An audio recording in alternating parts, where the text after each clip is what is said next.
What's up, guys? Today is Saturday, June 15th, and today / tomorrow we're gonna be hiking Humboldt Peak, which is right behind me here. For a full hike review of Humboldt Peak, you can check the link below.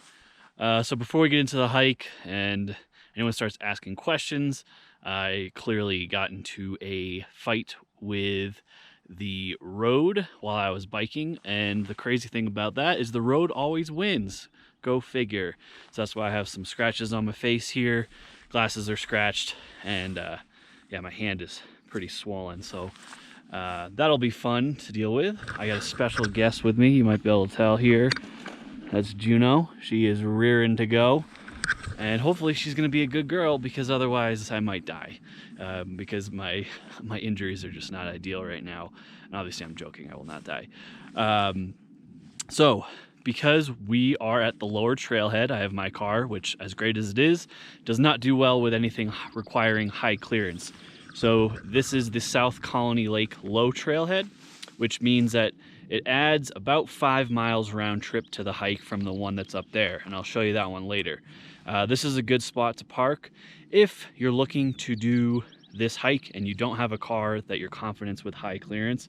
High clearance for this one definitely changes year to year. There's a couple spots that are really bad, but I have made it up there with a Forester before, so that kind of helps put it in perspective. Humboldt Peak is class 2, and we'll be doing the West Ridge, which is the standard route. I've done Humboldt before, just haven't made a video on it, so I'm familiar with the area. Also the cruststones, which are beautiful. There's a little bit of lingering snow up there, it looks like, so we'll see how that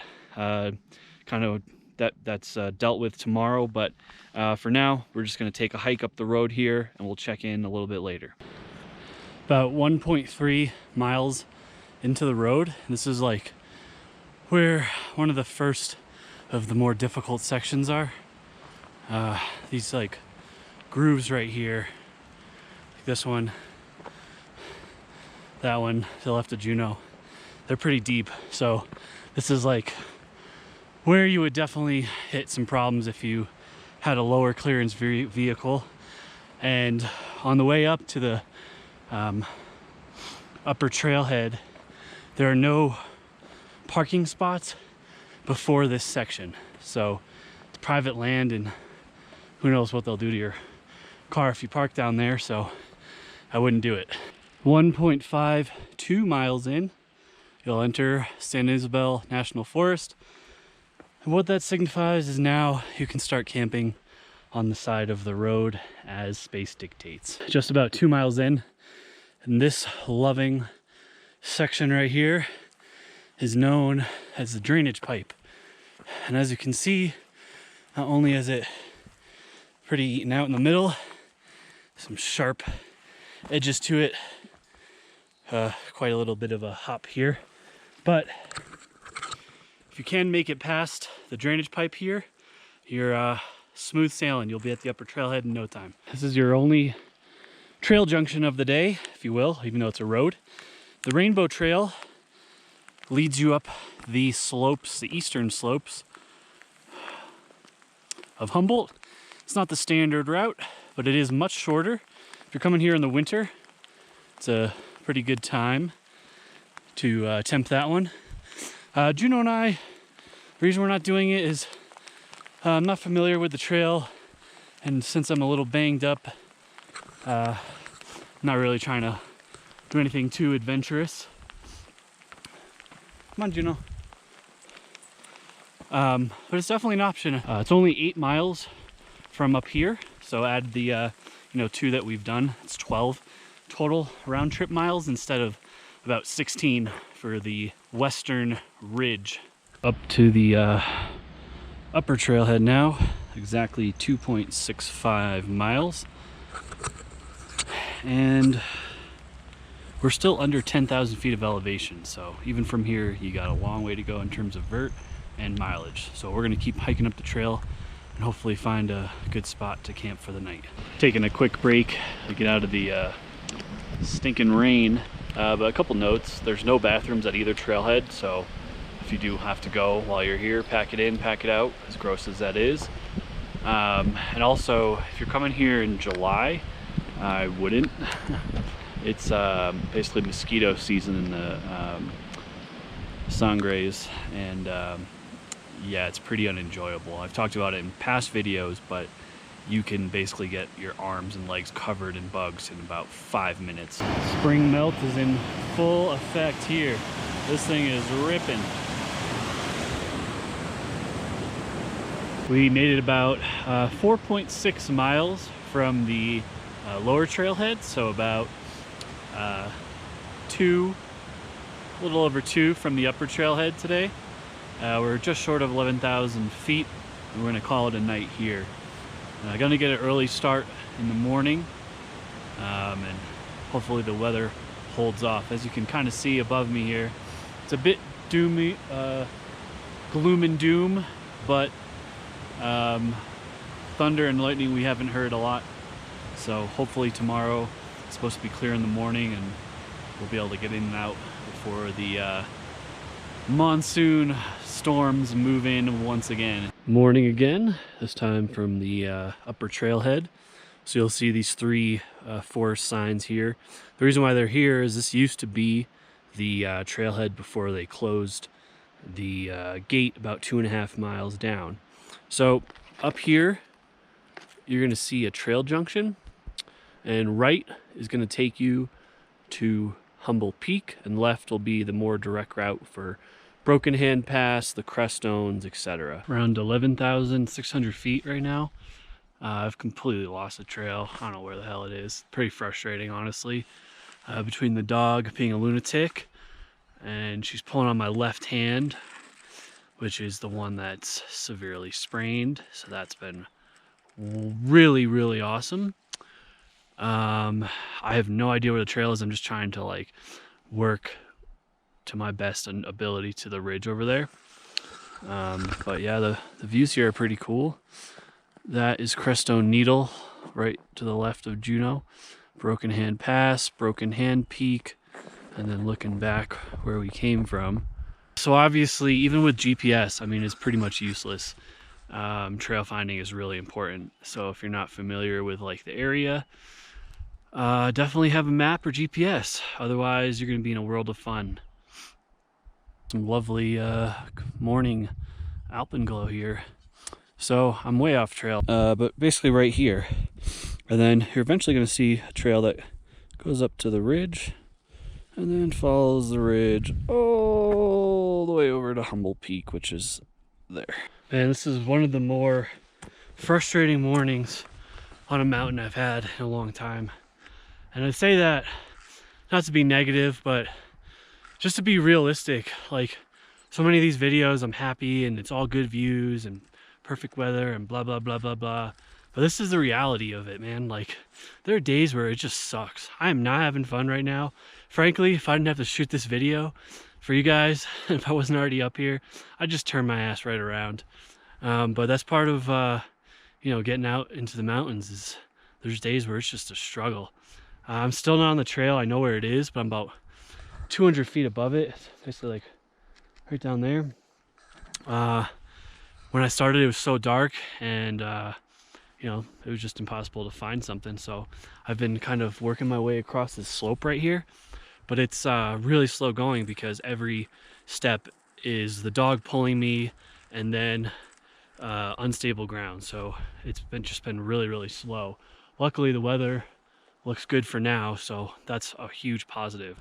Oh, I'm so happy. Back on the real trail. I can't even. I'm just so happy right now. So, to put things in perspective, so you don't make the same mistake as I do, basically, this is kind of framing it for you. That's the upper lake, and the trail is kind of like down here, and then it works its way all the way down there. All right, on the saddle now. So the next thing is to gain this ridge up here.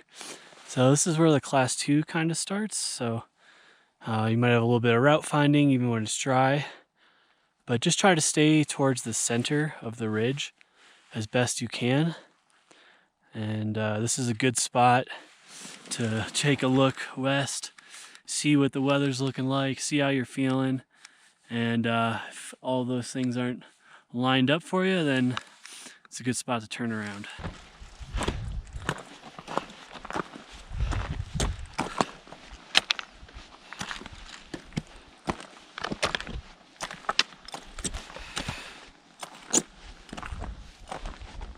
About a quarter way up the ridge now. There's, like I said earlier, there's a lot of different routes here, whether there be game tracks or just people over the years. So try to stay as center as you can. There's no real right or wrong here, but if you just try to stay to one, it will probably be more consistent. Once you get to near the top of the ridge here, the trail is going to become a little bit less defined. Essentially, you want to kind of go that way. Doesn't really matter ultimately, but that's kind of the end game. Say hi to everybody, Juno. Are you liking this hike today? No comment? You're gonna be coy now? Yeah. Okay. Oh, there she is. And there she goes. That is the false summit. You do not have to go to the top of it. You can skirt around the side there. Man, I should have known better. That last false summit wasn't the last one. This one is.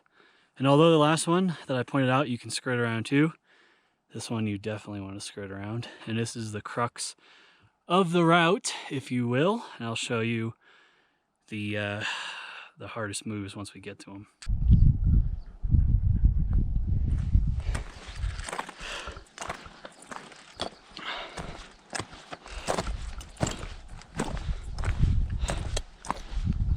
Oh yeah, got my hand to block the sun. And it's not in frame. What a win. So this is like the crux, if you will. Again, nothing crazy, but it is probably the most technical on this route. Dogs will be fine going up it, and yeah, not really any exposure either. Summit of Humboldt Peak. This is my second time up here. I think this makes about 10 or 11 14ers for Juno. I'm not entirely sure, don't remember. Yeah, this was a slog, as you probably figured out by earlier in the video. The good thing is I was so anxious the whole time about weather, and yeah, it's not going to be an issue today, which is a huge relief. Now, post holing on the way down, on the other hand, probably not going to be fun. It's 8:42 right now, so yeah, 5 hours from the 5 hours from the time we started this morning, which is like pretty unbearably slow. But hey, we're not trying to win any competitions. Haven't seen anyone today, which is really cool. As we've kind of shown today, this is a dog-friendly hike, but definitely a dog that's used to the mountains and is kind of okay off leash would probably be ideal. Juno's not, so that's why I kind of struggled through a lot of this morning with her. But I didn't use micro spikes. I had them on, but I didn't need them on once I hit the ridge. It's really dry, so if you're coming here soon, the ridge is bone dry, really. And the snow down low is melting fast, so like I said before, avoid Humboldt Peak in July, but you know, if you're coming here soon, it should be good to go for a couple more weeks until the mosquitoes come out. All right, summit views. Juno's wiped. Looking down into West Cliff that way. And the South Colony Lakes basin there, of course. Yeah, it's just beautiful up here. Snow's melting really quick though. I was here, oh shit. I was reading reports like a week ago about how the ridge still had snow on it. And yeah, it's bone dry now. So it's melting off real quick here. But yeah, I guess that's gonna wrap us up. From the lower trailhead, I have like 9 miles, but again, we got a little lost, so wouldn't be surprised if that was a little bit extra. This is a good hike if you're looking to make it a 2-day one, especially. You can certainly do it in one, especially if you can drive up to the upper trailhead. But if you're looking to do a little camping action, camping in South Colony Lakes is cool. But one note about that, please please pack out everything that you have here. It's really kind of getting dirty up here, and the water quality is suffering, which means that eventually wildlife will leave here and so on and so forth. So if you're coming up here to camp or hike or whatever, just pick up after yourself. I know it's like a wildly easy concept, but you'd be surprised how many people don't do it. So yeah, thanks for watching. This will wrap up the video on Humboldt Peak. Please subscribe not to miss any future hike reviews, including the ones behind me here. I have the Creststones Traverse on my channel if you're looking to check that out. Tips for spring hiking. So yeah, just tons of stuff on the channel. Hopefully you'll find it helpful. But we'll see you on the next adventure, and thanks again for watching.